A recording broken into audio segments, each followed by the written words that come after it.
Bienvenidos a todos. Mi nombre es Manuel Salvador Peña Castro. En este momento me desempeño como el asesor médico de la Gerencia Médica Nacional de Salud Total. Estoy especialista en medicina familiar. La invitación del día de hoy es para revisar el tema de la enfermedad pulmonar obstructiva crónica. Esta está fundamentado en la guía de práctica clínica del Ministerio de Protección Social en unión con Colciencias, guía que salió en junio del año 2014. Para iniciar nuestra revisión sobre enfermedad pulmonar obstructiva crónica, lo primero que hay que tener en cuenta es que es una alteración de las vías respiratorias bajas donde hay un compromiso broncoalveolar. Tenemos que recordar y tener muy en cuenta que esta es una patología que tiene un impacto negativo, no solamente en las personas, sino en su núcleo familiar, donde vamos a evidenciar normalmente en el desempeño de la vida cotidiana de las personas un ausentismo laboral, normalmente despidos por pérdidas laborales, y normalmente también terminan estos pacientes, si no se hace un adecuado control de ellas, con una discapacidad bastante severa de las funciones diarias del paciente. De acuerdo a la Organización Mundial de la Salud, tenemos evidenciado que anualmente mueren 2.9 millones de personas por esta patología. En el año de 1990 era la quinta causa de muerte. En el año 2000 era la cuarta causa de muerte. Y se tiene una proyección para el año 2020 para que ésta ocupe la tercera causa de muerte. De ahí su importancia de revisar este tema por el impacto en los resultados de salud que queremos de nuestros protegidos. En el año 2030 pensamos que será la causa del 7.8% de todas las muertes. El EPOC en este momento está constituido como el 27% de muertes relacionadas debido al tabaquismo. Entonces, ¿qué tenemos? Que la balanza se está inclinando más hacia la enfermedad pulmonar obstructiva crónica cuando la comparamos con las patologías de salud cardiovascular. Y vemos que, si bien es cierto, antes la salud cardiovascular tenía un peso muy preponderante sobre las morbilidades crónicas de los pacientes, en este momento poco a poco el EPOC está adquiriendo un posicionamiento bastante importante y trascendental sobre este tipo de enfermedades, lo que hace que miremos directamente hacia ella para poderla impactar. La prevalencia del EPOC en Colombia. En este momento, a través del estudio ya publicado en la revista Checks, se tiene que el 8.9% de los mayores de 40 años sufren de EPOC. Este es un estudio que se hizo en 5 ciudades importantes a nivel de Colombia. Entonces, ya tenemos por lo menos una estadística de la cual nosotros siempre adolecíamos porque no hacíamos una revisión clara de qué estaba ocurriendo en nuestras ciudades. Tenemos que recordar que existe una manifestación tanto de tipo genotípica como fenotípica de la enfermedad, que tenemos que tener un condicionamiento, una susceptibilidad genética para poder desarrollar la enfermedad. Por eso no podemos tener esa línea de causalidad directa entre lo que es tener esa información genética y la manifestación clínica. No todos los pacientes que tienen esa predisposición genética terminan generando la enfermedad, porque obviamente hay otros componentes de tipo ambiental que generan como disparadores para que ella se manifieste. El costo de esta enfermedad es bastante importante. Hemos encontrado que en estadísticas europeas la enfermedad respiratoria tiene unos costos directos más o menos del 6% sobre el presupuesto de salud de unas determinadas ciudades, y que el EPOC sobre estas enfermedades respiratorias corresponde al 56%. En Estados Unidos, el costo directo de EPOC está cerca de los 18 billones de dólares y el costo indirecto de EPOC está cerca de los 14 billones de dólares. O sea que el valor es importante del peso de la enfermedad que tiene sobre todas las patologías que manejamos en nuestro día a día. Existen ya estudios que nos dan una clasificación del valor que tienen este tipo de enfermedades, y es así como vemos que el promedio del valor de un paciente con EPOC leve está cerca de los $2.088. Si tenemos una valoración de los pacientes moderados, su valor está en $2.853. Pero sí, la enfermedad pulmonar obstructiva crónica es severa, el valor promedio de estos pacientes está cerca de los $9.229, que triplica ampliamente el valor de un paciente con EPOC leve. Tenemos que tener también la claridad de a qué estamos llamando en este momentico como enfermedad pulmonar obstructiva crónica, y definitivamente es la limitación del flujo aéreo no reversible a una respuesta inflamatoria normal. Esta patología tiene manifestaciones extrapulmonares y definitivamente es evitable y prevenible. Existen múltiples factores que hacen que la enfermedad se haga manifiesta, es decir, que se haga fenotípicamente identificable en nuestro día a día. ¿Y esos factores de qué tipo son? Los ambientales, los del entorno y los genéticos que ya habíamos mencionado en diapositivas anteriores. Entonces, este es el fundamento para decir que solo del 20 al 40% de los pacientes fumadores desarrollan la enfermedad, porque pues obviamente no solamente pesan los factores genéticos, sino también los factores de tipo ambiental. Ya habíamos mencionado la importancia de la prevalencia en los estudios en Colombia de la enfermedad, que estaba en el 8.9%. Pero como el principal factor de riesgo para desarrollar la enfermedad es el tabaquismo, también tenemos estudios en Colombia de la prevalencia total del tabaquismo, y de acuerdo a la Encuesta Nacional de Salud para el año 2007, esta prevalencia está en el 12.8% de nuestra población. Ahora, no debemos olvidar que entonces que hay dos elementos muy importantes cuando estamos hablando de EPOC. El primero de ellos es que se presenta en pacientes mayores de 40 años. Y el segundo elemento importantísimo es que su principal factor de riesgo es haber sido fumador. Cuando ya hablamos del EPOC y queremos hablar de los síntomas, tenemos que tener en cuenta una triada importante, que todo paciente con EPOC tiene tos, tiene disnea y tiene expectoración. Cuando tú abordas a un paciente entonces que tiene más de 40 años, que tiene un antecedente de haber sido fumador, y dentro de su anamnesis identificas que el paciente tiene tos, que el paciente tiene disnea y que además de eso está presentando expectoración, ya tú estás haciendo un abordaje hacia un paciente con este tipo de patología. Además de eso, tenemos que revisar todos esos síntomas que se derivan de las complicaciones, síntomas que van dirigidos a patologías o manifestaciones de salud cardiovascular, los pacientes con diabetes mellitus, los pacientes que presentan ansiedad y depresión y los pacientes que tienen osteoporosis. Dentro de la exploración física de un paciente con EPOC no debemos dejar pasar por alto un punto trascendental, y es su índice de masa corporal. En ella, todo aquel paciente que tiene diagnóstico de EPOC y tiene un índice de masa corporal por debajo de 21 es ya indicativo de mal pronóstico. Entonces es un tema que no debemos olvidar. De hecho, pues en las escalas multidimensionales se tienen en cuenta.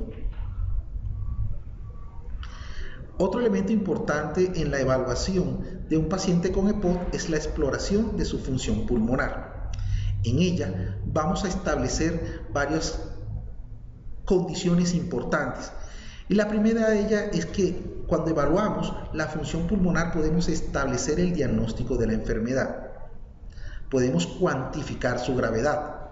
Podemos estimar el pronóstico. Podemos seguir la evolución de la función pulmonar y la respuesta al tratamiento que estamos obteniendo con los medicamentos o con las medidas no farmacológicas. Y por último vamos a valorar la gravedad de los episodios de exacerbación y las respuestas al tratamiento de las exacerbaciones.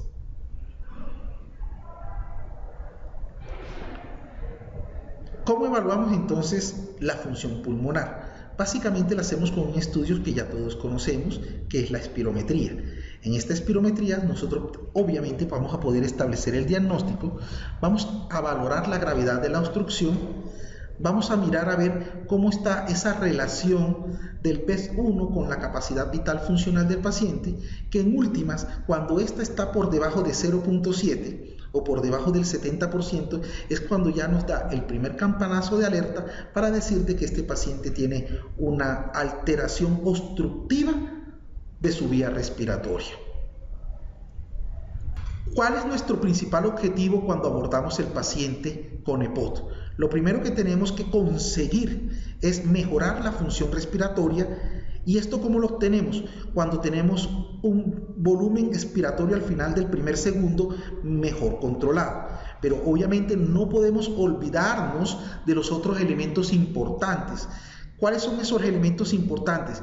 Que mejore la disnea del paciente, que disminuya el número de exacerbaciones, que el paciente tenga una mejor tolerancia al esfuerzo y que además de esto tenga un impacto importante de la enfermedad en la calidad de vida del paciente. Cuando ya nosotros vemos estos 5 elementos, decimos de que, oiga, estamos obteniendo unos resultados importantes en el manejo de la enfermedad. GOLD también tenía unos objetivos importantes y que básicamente estaban direccionadas en 3 líneas. La primera de ellas era aliviar los síntomas, el segundo era mejorar la tolerancia al ejercicio y el tercer elemento era mejorar el estado general de salud del paciente. Como ustedes pueden ver, no hay de pronto mucha diferencia entre los objetivos de nuestra guía de práctica clínica que estamos implementando en este momento que las que se manejaban inclusive en el manejo que existe en el GOLD. Ahora, cuando tenemos las exacerbaciones, también hay que mirar a ver qué es lo que vamos a hacer con ellas. ¿Y qué es una exacerbación? Porque sería lo primero que habría que definir. Entonces, una exacerbación es ese cambio agudo de la condición clínica basal del paciente con EPOC. Y esta tiene una importancia trascendental porque ya está totalmente demostrado de que esas exacerbaciones tienen el 50% del costo directo que tenemos sobre la enfermedad. Pero más allá de hablar de un concepto económico, tenemos que hablar de un efecto clínico en el paciente. Y es que mientras más exacerbaciones tú vas a tener en un paciente con EPOC, la posibilidad de mortalidad también se va a incrementar. Cuando nosotros evaluamos y revisamos la guía de práctica clínica, observamos que ella tiene básicamente un direccionamiento hacia la respuesta de 4 preguntas importantes. ¿Cuáles son esas 4 preguntas? La primera, ¿cuáles son los pacientes que tienen riesgo de sufrir EPOC? La segunda pregunta sería, ¿cuáles son las estrategias de búsqueda que yo debo tener para identificar esos pacientes que tienen EPOC? El tercer elemento o la tercera respuesta que yo quiero buscar es cuáles son los parámetros para hacer el diagnóstico de EPOC. La cuarta pregunta va direccionada a las herramientas para medir la gravedad de la enfermedad.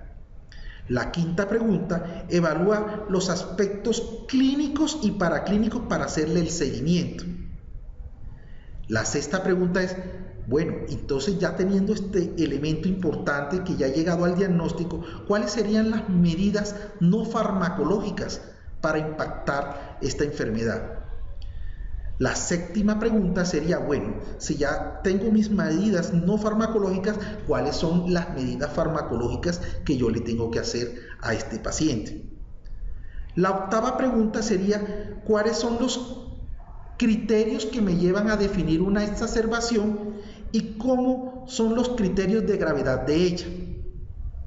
Y la novena pregunta, ¿cuál sería el manejo de las farmacológicos de las exacerbaciones del EPOC? Entonces, básicamente la guía de práctica clínica va a darle respuestas a estas 9 preguntas. Entonces, de acuerdo a ellas se generaron unas recomendaciones. Entonces vamos a empezar con la primera pregunta. La primera pregunta es, los pacientes adultos expuestos a tabaquismo de segunda mano, humo de biomasa, exposición ocupacional, tuberculosis pulmonar están en riesgo de desarrollar la enfermedad. Entonces, esta es la evidencia que nosotros revisamos para poderle darle respuesta a la pregunta. Y evidentemente se han dado respuestas. Cuando hablamos de tuberculosis, se establece de que la tuberculosis a largo tiempo tiene una alteración obstructiva dentro de la vía respiratoria, pero no se ha demostrado de que exista una relación de causalidad entre tuberculosis y enfermedad pulmonar obstructiva crónica. Cuando hablamos del humo de combustible sólido, estamos hablando de que las biomasas, o sea, esa energía que nosotros obtenemos básicamente de compuestos orgánicos sólidos, sí tiene un efecto de causalidad sobre la enfermedad pulmonar obstructiva crónica, y los estudios lo han demostrado. De igual forma, el tabaquismo, ya sea activo o pasivo, ya sea de segunda mano, también ha demostrado que tiene un impacto como factor de riesgo para desarrollar la enfermedad. El otro elemento importante son las características ocupacionales, y como ustedes lo han podido ver en su práctica clínica diaria, el desarrollarse en minas, el desarrollarse en sitios donde hay cantidad de vapores, humos, arena, han llevado a generar una exposición ocupacional que ha generado una reacción de causalidad con la presencia de enfermedad pulmonar obstructiva crónica. De ahí entonces vienen esas recomendaciones. Y la primera recomendación, donde se refiere a si la tuberculosis pulmonar se le debe hacer una búsqueda activa con espirometría, pensando que la tuberculosis no es un factor de riesgo para EPOC, eso genera una recomendación débil. La exposición a biomasa por más de 10 años, hay que hacerle búsqueda con espirometría para enfermedad pulmonar obstructiva crónica. Como ya encontramos esa relación de causalidad, entonces esta se convierte en una recomendación fuerte.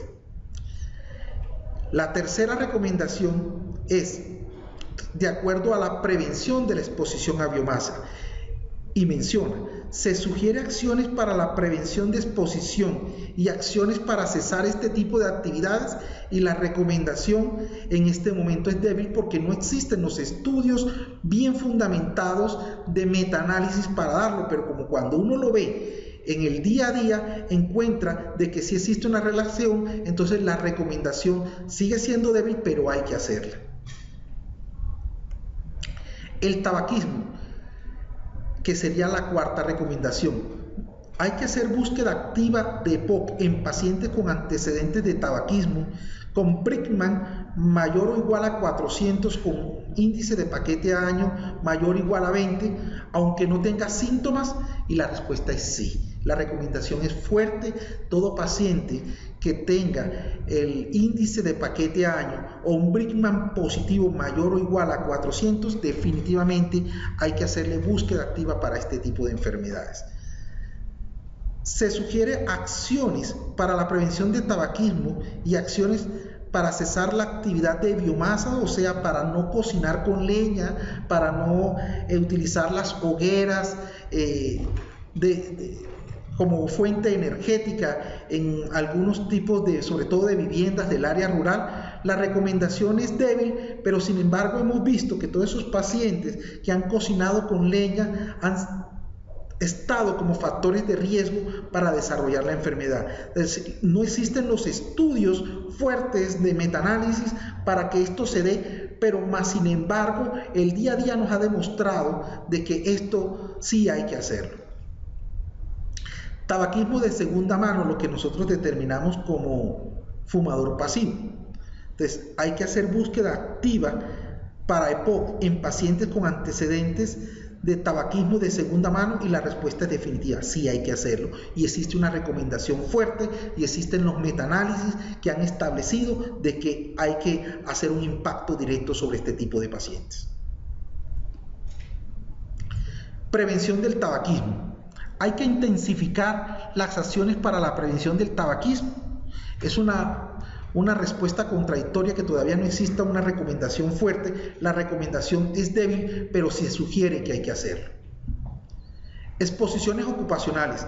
Hay que hacer búsqueda activa de EPOC en pacientes con exposición a polvo, gases y humos expuestos en su trabajo. Definitivamente sí. Y la recomendación es fuerte, con metaanálisis que apoyan este tipo de recomendaciones.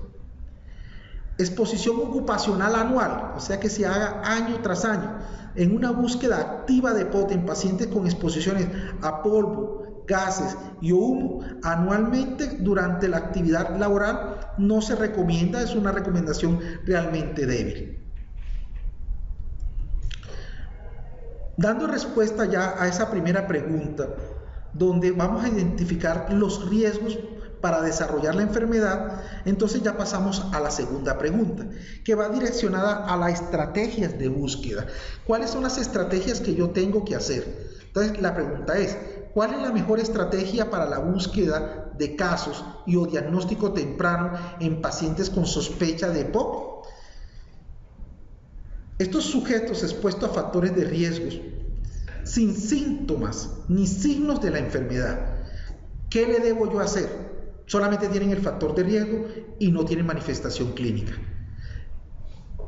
Se mostraron que existen dos estrategias. Una es a través de un cuestionario y otra es a través del dispositivo manual PICOT 6, que es un equipo que nos ayuda a medir de alguna forma el volumen expiratorio del paciente. ¿Cuál fue la respuesta cuando hicimos estudios para estas dos estrategias? Se estableció en la primera recomendación que establecía el tamizaje costo-beneficio, que no es costo-beneficio tamizar con espirometría a la población general. En la recomendación donde establece tamización costo-efectiva, se mostró que no es costo-efectivo tamizar con espirometría a la población general. Y en la búsqueda de casos específicos, la búsqueda activa de EPOC en pacientes con exposición a polvo, gases y humo durante su actividad laboral tampoco es una tamización efectiva. Realmente se le debe hacer tamizaje son aquellos pacientes que tienen ya factores de riesgo bien definidos, como los que ya establecimos en nuestra primera pregunta. Ahora vamos a la tercera pregunta. ¿Cuáles son los parámetros para establecer el diagnóstico? Entonces, ¿cuáles son esos parámetros necesarios para el diagnóstico de EPOC y hacer el diagnóstico diferencial? Entonces, nos abren el abanico de signos y síntomas: la tos, la historia clínica previa de enfermedad pulmonar obstructiva crónica, la edad, el tabaquismo, el tiempo expiratorio forzado, la altura de la laringe establecida desde el cartílago tiroideo hasta el hueco supraclavicular, si es menor o mayor de 4 centímetros. Si es menor, pues tiene problemas; si es mayor, tiene problemas.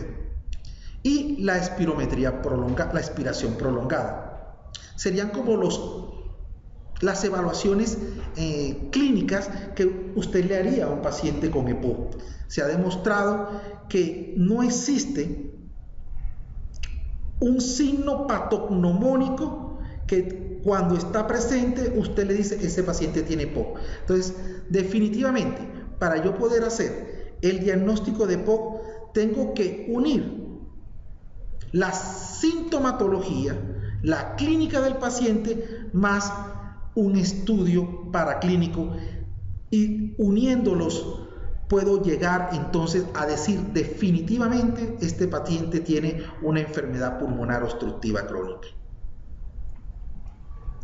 ¿Y cuál es ese examen clínico que yo necesito para poder hacer el diagnóstico y corroborar lo que yo he identificado en un análisis clínico a través de una anamnesis y un examen físico?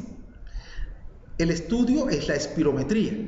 Y la espirometría mide el volumen y la tasa de flujo del aire que respira una persona y nos ayuda a hacer el diagnóstico de este tipo de enfermedades. Hay que tener también en cuenta que solo la espirometría no se puede establecer como un gold estándar, un gol de oro para el diagnóstico de EPOC. O sea que para poder hacer el diagnóstico no solamente es tomar un número de pacientes, llevarlos a hacer la espirometría y con eso ya yo hago el diagnóstico de EPOC. Tampoco es así. Se necesita la unión de los dos parámetros para llegar al diagnóstico. ¿Y qué es lo que yo busco en una espirometría que me da esa característica que yo digo, este paciente definitivamente tiene una enfermedad pulmonar obstructiva crónica?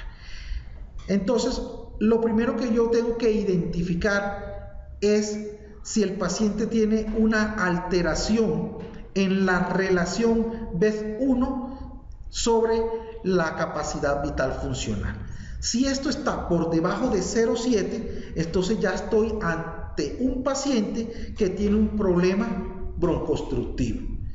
¿Cómo hago entonces yo el diagnóstico de EPOC? Cuando después de yo identificar el BEF1 y le hago una prueba con un broncodilatador, no encuentro respuesta en él.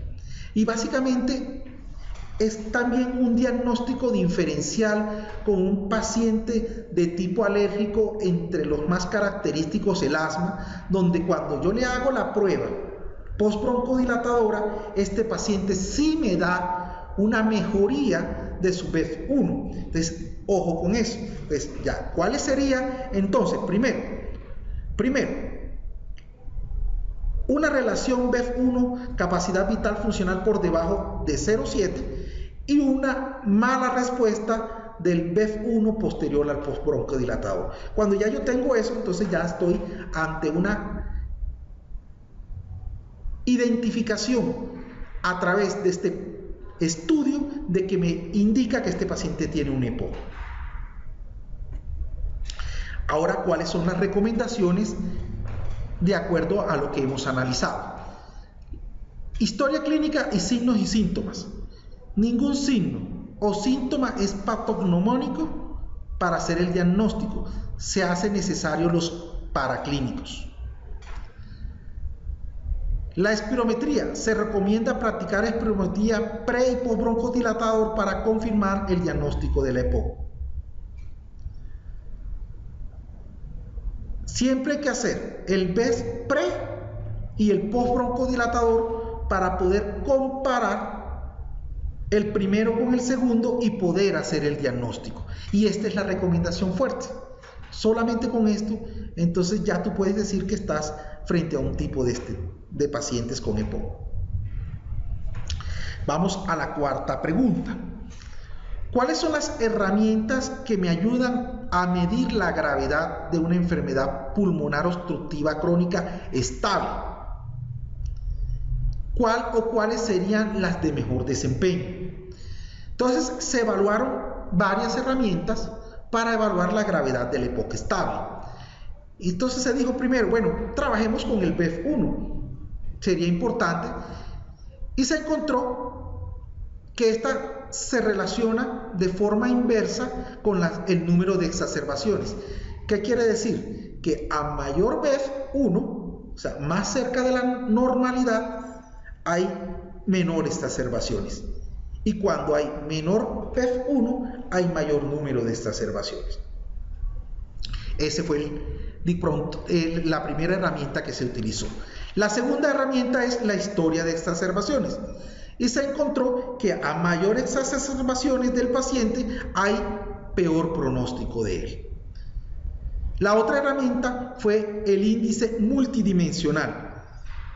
Y se encontró que con ella teníamos una mejor capacidad de evaluar y hacer una predicción de la mortalidad del paciente, que en este caso para nosotros es de vital importancia. Entonces teníamos que decidir, bueno, ¿cuál de todas vamos a utilizar? ya teniendo en cuenta que podemos identificar la obstrucción bronquial con el BEF1 y que es inversamente proporcional a las exacerbaciones, que habíamos identificado que los índices multidimensionales son mejores para evaluar aspectos individuales en el paciente como la mortalidad y el riesgo de exacerbaciones, y que teníamos un índice multidimensional que ya era conocido, que era el BODE como predictor de exacerbaciones, y el BODEX, que además de eso nos incluía las historias de las exacerbaciones y que predecía también un impacto en la calidad de vida del paciente.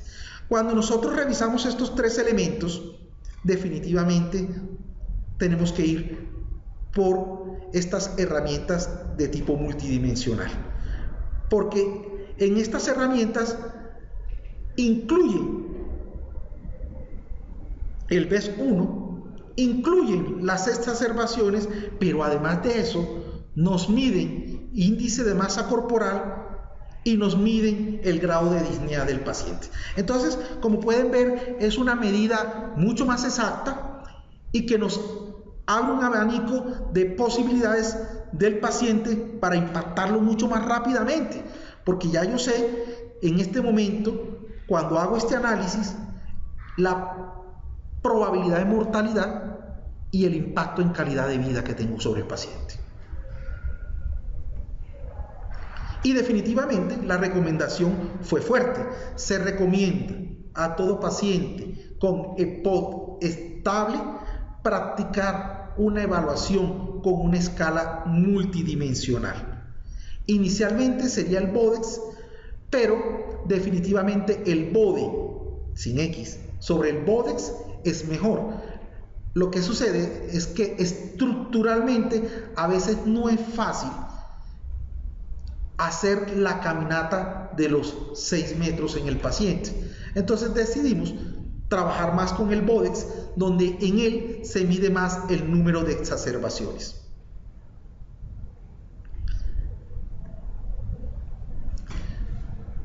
Ahora, vamos a la quinta pregunta, que nos evalúa los aspectos clínicos y paraclínicos para el seguimiento del paciente.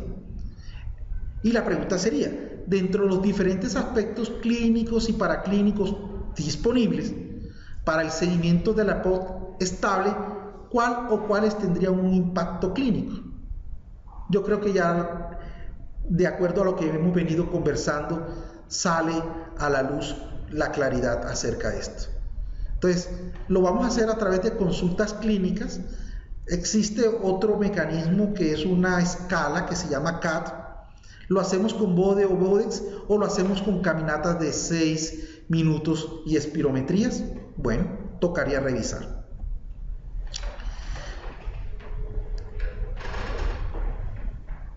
De todo esto, entonces empezamos con el análisis de la evaluación clínica y se han hecho un análisis de acuerdo a la gravedad, leve, moderada, grave o muy grave, cuántas evaluaciones se tienen que hacer tanto en la atención básica, por medicina interna, por neumología o por el grupo de apoyo respiratorio, evaluando la gravedad, haciéndole la promoción y la prevención, la educación y la vacunación, el seguimiento de refuerzo y la rehabilitación de este tipo de pacientes.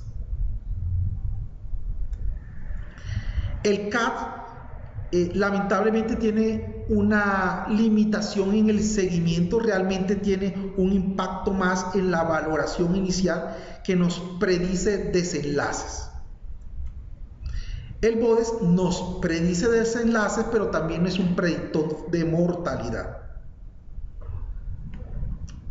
Y la caminata de 6 minutos también es un predictor de mortalidad, pero está incluido en el BODEX. Entonces, cuando hago el análisis de cuál sería la herramienta más importante, definitivamente queda en determinar el BODE o el BODEX de acuerdo a nuestra infraestructura. Para nosotros, definitivamente el BODEX. Entonces, aparecen las recomendaciones. Se sugiere el manejo de los pacientes con EPOC se haga de una manera interdisciplinaria, No existen muchos estudios, pero se hace la recomendación. ¿Se recomienda hacerle seguimiento a EPOC con CAT? Definitivamente no, porque solamente nos mide la primera valoración y mide el desenlace. ¿Se sugiere la evaluación de la gravedad durante el seguimiento de los pacientes con EPOC con el índice PODE? Definitivamente sí.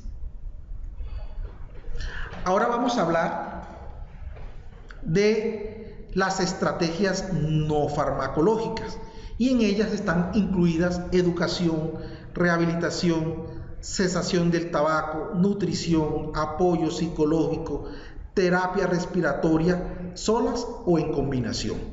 ¿Y qué tanto impacto tiene esto sobre las exacerbaciones, sobre las hospitalizaciones, sobre complicaciones, sobre supervivencia, sobre síntomas, sobre calidad de vida, obstrucción bronquial o capacidad de ejercicio? Y se estableció que definitivamente se recomienda educación para disminuir el riesgo de admisiones a hospitalizaciones de los pacientes con EPOC estables. La rehabilitación pulmonar, definitivamente con recomendación fuerte, se recomienda para la rehabilitación pulmonar en pacientes con enfermedad pulmonar obstructiva estable, con el fin de mejorar capacidad de ejercicio y calidad de vida del paciente. La nutrición, se recomiendan suplementos nutricionales de forma individualizada al EPOC estable con el fin de mejorar calidad de vida, pero esta recomendación es débil. La parte psicológica del paciente, no hay evidencia para recomendar el apoyo psicológico con el fin de mejorar la calidad de vida de los pacientes con EPOC estable. Ansiedad y depresión, se sugiere hacer búsqueda de depresión y ansiedad en los pacientes con EPOC para brindar apoyo psicológico. Entonces miren que es para un determinado número de pacientes que ya tienen un diagnóstico de ansiedad y depresión, y ahí ya la recomendación es débil. La terapia respiratoria, recomendamos el uso de técnicas de terapia respiratoria para aumentar el BES1 y disminuir la frecuencia de hospitalizaciones y mejorar la calidad de vida del paciente. Y esa recomendación es fuerte. Ahora vamos a hablar del manejo farmacológico. ¿Cuál es la estrategia farmacológica más adecuada según la gravedad del EPOC estable? Empecemos hablando primero por las vacunas, y se tiene establecido que reducen la infección respiratoria aguda y las neumonías adquiridas en la comunidad. ¿Cuáles vacunas? La influenza y el neumococo en pacientes menores de 65 años y que tengan un BEF1 menor del 40%. El uso de oxígeno definitivamente reduce mortalidad, especialmente en los pacientes con PaO2 menor de 55 milímetros de mercurio y un PaO2 entre 55 y 60 milímetros de mercurio si el paciente tiene eritrocitosis o presenta un cor pulmonar. Ahora, si el paciente, midiendo su MRCM en 0, un BODEX 0, o sea, tiene un EPOC leve, ¿qué le vamos a hacer? Se está recomendando los beta-adrenérgicos de corta acción o los anticolinérgicos de corta acción. Reducen la intensidad definitivamente de la disnea. Y si vamos a comparar los beta-adrenérgicos de corta acción con los anticolinérgicos de corta acción, son mucho mejores estos últimos, es decir, los anticolinérgicos de corta acción tienen una mejor respuesta a la disnea. Ahora, si tenemos una disnea por MRCM de 1 a 2 menos de 2 en todo caso. Un BODES 1, de 1 a 4 puntos, un BODES de 1 a 4 puntos, o sea, un EPOC moderado, entonces se recomiendan a partir de este momento los anticolinérgicos de larga acción o los beta-adrenérgicos de larga acción. Muestran mejoría en la calidad de vida y en la obstrucción bronquial medida en BES1. Ahora, si comparamos los dos medicamentos, los anticolinérgicos de larga acción con los beta-adrenérgicos de larga acción, los últimos tienen mejor respuesta frente a las exacerbaciones. Ahora, si tenemos un paciente con una disnea 3-4, con 2 o más exacerbaciones al año, con un BODEX de 5 a 6 puntos o un BODEX mayor de 5 puntos, estamos hablando de un paciente con un EPOC grave.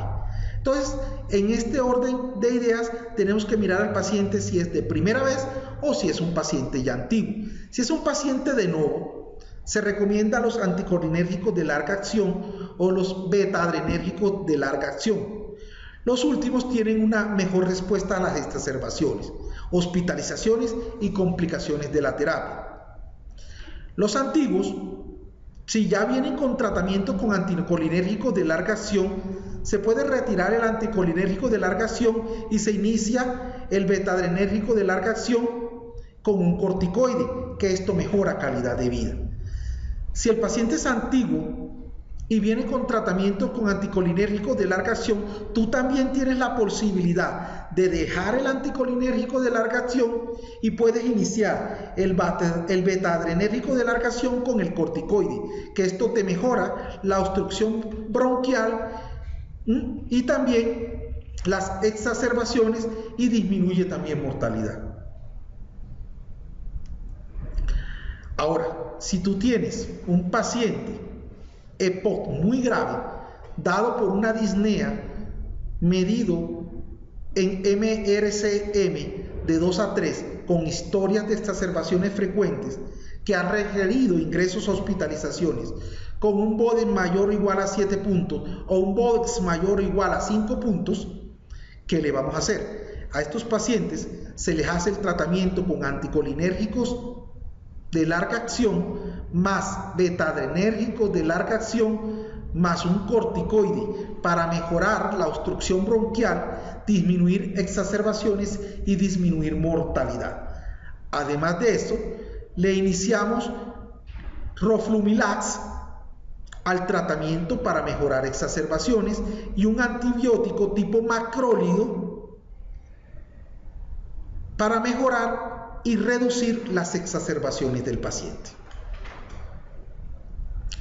Entonces, cuando vamos ya a las recomendaciones, definitivamente la vacuna de influenza tiene una recomendación fuerte para disminuir las infecciones respiratorias agudas en el paciente con EPOC estable.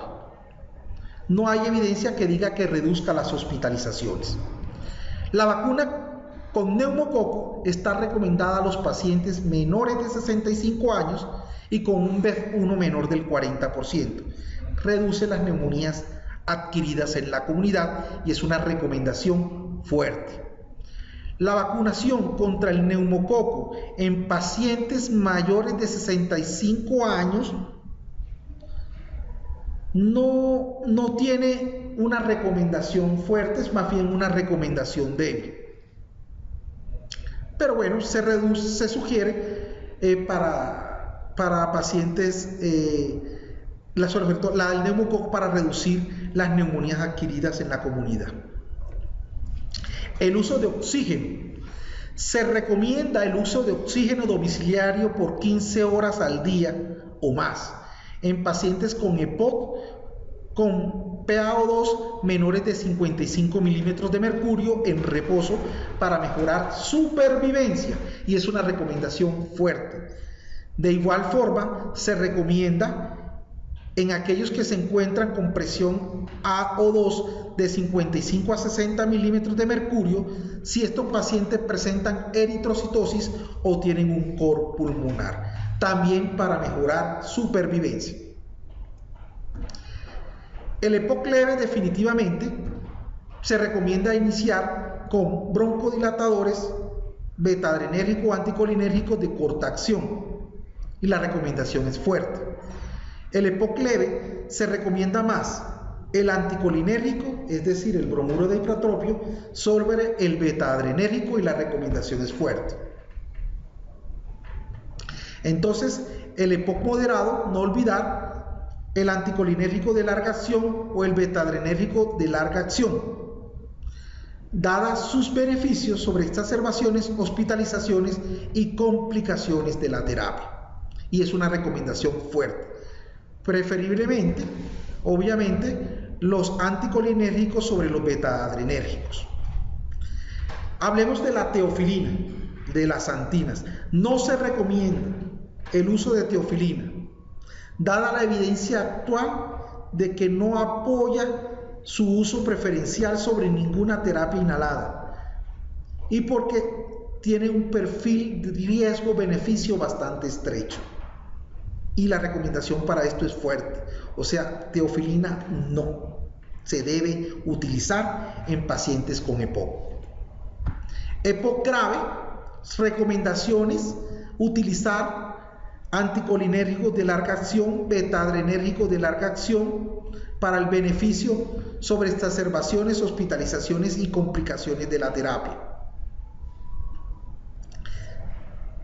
Si tú quieres utilizar en un paciente antiguo el beta-adrenérgico sin el anticolinérgico, lo debes utilizar en mezcla con el esteroide para mejorar calidad de vida. O le puedes dejar el anticolinérgico, le adicionas el beta-adrenérgico y el esteroide para mejorar la obstrucción bronquial, para disminuir exacerbaciones y disminuir mortalidad. En EPOC muy grave se sugiere el tratamiento con anticolinérgico de larga acción unido al beta-adrenérgico de larga acción unido al corticoide para mejorar obstrucción bronquial, disminuir exacerbación y mortalidad.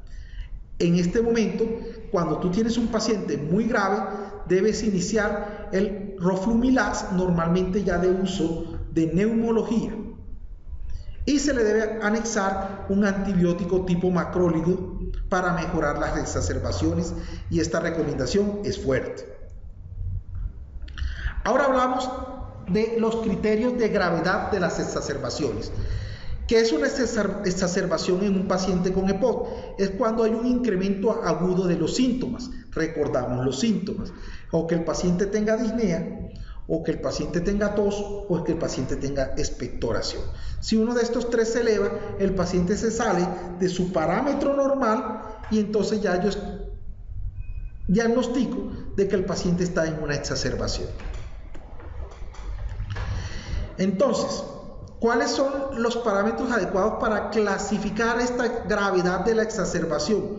Lo puedo hacer determinando el riesgo de muerte, muy importante en los pacientes que se están viendo en urgencias, o hago una clasificación de la gravedad de la exacerbación. Y tengo unas tablas que me pueden establecer esto. Si yo quiero establecer mortalidad, mido la edad del paciente en años, menor o mayor de 70 años, mido signos clínicos y mido disnea. Si la suma de estos pacientes me da un valor que me lleva a ser mayor de 4 puntos, el riesgo de fallecer es bastante alto. Y es muy importante tenerlo en cuenta en los servicios de urgencias, porque ese paciente tiene que quedar hospitalizado.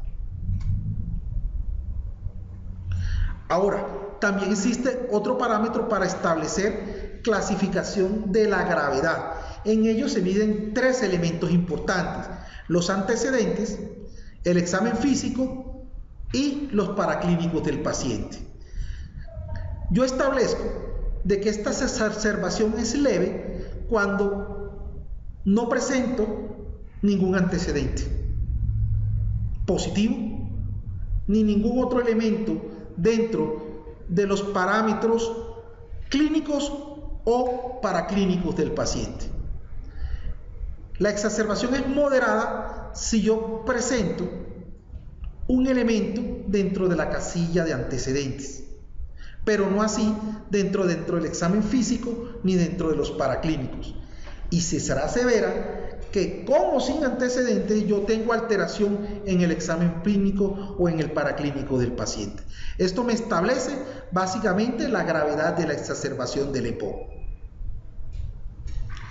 Entonces, hablando de riesgo de muerte, se sugiere en los pacientes con exacerbación del EPOC identificar el riesgo de muerte para iniciar manejo, remitir a valoración o tratamiento en un servicio que cuente con recursos para efectuar estudios complementarios y la posibilidad de hospitalizar al paciente. Clasificación de la gravedad de la exacerbación. Se sugiere en los pacientes con exacerbaciones de la EPOC clasificar la gravedad de la exacerbación teniendo en cuenta los antecedentes, el examen físico y los paraclínicos del mismo. Y la última pregunta es en referencia al manejo farmacológico de las exacerbaciones. Están todas las medidas terapéuticas que incluyen las metilsantinas, las terapias respiratorias, el broncodilatador de acción corta o de acciones prolongadas, los antibióticos y los corticoides, ya sea intravenoso u oral. Y las recomendaciones son las siguientes. Con referencia al oxígeno, se sugiere iniciar oxígeno en el paciente. Exacerbaciones con hipercapnia en enfermedad grave. Se sugiere en hipercapnia con enfermedad grave tomar los gases arteriales o si no, se dispone a controlar con saturación de oxígeno alrededor del 88% y control clínico de la hipercapnia medida a través de su estado de conciencia. Exacerbaciones y fisioterapia respiratoria. Se sugiere la fisioterapia respiratoria en exacerbaciones de la EPOC para disminuir la falla en el tratamiento y los días de hospitalización. Exacerbaciones y broncodilatadores de corta acción. Se recomienda el uso de broncodilatadores de corta acción en este tipo de pacientes. Exacerbaciones y antibióticos. Se recomienda el uso de antibiótico en todo paciente con exacerbaciones de EPOC moderada y grave con esputo purulento para disminuir las fallas en el tratamiento. Exacerbaciones y corticoides. Se recomienda el uso de corticoides sistémicos en exacerbaciones moderadas y graves con esquema de 5 a 7 días de tratamiento en el manejo que es, y tener en cuenta que el manejo oral es equivalente al manejo intravenoso. O sea que si no puedes tener una vía intravenosa, lo puedes hacer perfectamente el tratamiento vía oral. Exacerbaciones y monitoreo de la glicemia en los pacientes con corticoides. Definitivamente se recomienda el monitoreo estricto de la glicemia en todos los pacientes que reciban corticoides sistémicos por el efecto que este tiene. Exacerbaciones y santinas. No se recomienda el uso de santinas en exacerbaciones en los pacientes con EPOC. Hasta ahí terminan todas las recomendaciones. Después lo que viene son los anexos dentro de la guía, donde miden los factores de riesgo y se da cuenta uno que dentro de la prevalencia de estos pacientes, que es del 22%, y cuando tú le aplicas el cuestionario, son positivos el 56%, y si tú aplicas el pico 6, solamente son positivos el 44%. Por esa razón, nosotros utilizamos el cuestionario. En factores de riesgo con síntomas, la prevalencia es del 33%, que es obviamente mucho más alta que si el paciente no tiene síntomas. Y la prevalencia es del 33%. Este es un flujograma de qué debemos hacer con el paciente. Recuerden que este paciente epocoso es un paciente mayor de 40 años que viene con factores de riesgo, tú se los determinas: el tabaquismo, la exposición laboral, la exposición al tabaquismo pasivo, exposición a biomasa por más de 10 años. Evalúas los síntomas, si está o no está sintomático el paciente a través de sus signos y síntomas. Si lo está, tú le realizas obviamente la espirometría pre y post broncodilatador Y si no estás muy seguro y piensas que puede haber otra patología que esté generando esto, pues le hace los estudios complementarios, ahí sí una radiografía de tórax, una pulsoximetría o unos gases arteriales si los tienes disponibles. Quería traerles la tabla del índice de Bodes, donde se evalúa el índice de masa corporal, el BES1, la tabla de disnea y la caminata de 6 minutos del paciente. Los puntajes, como ya lo hemos analizado anteriormente, y el índice Bodex, que su diferencia básicamente es la caminata y la contabilidad del número de exacerbaciones que tiene el paciente, que también nos da un puntaje. Hemos hecho una revisión definitivamente bastante completa de qué debemos hacer con un paciente con una enfermedad pulmonar obstructiva crónica, mirar la parte de la prevención, un diagnóstico adecuado, un tratamiento adecuado y definitivamente un seguimiento periódico que nos permitan que estos pacientes no se les incremente el número de exacerbaciones. Espero que con esto se suplan algunos vacíos que tenemos en el manejo y nos vemos en una próxima ocasión.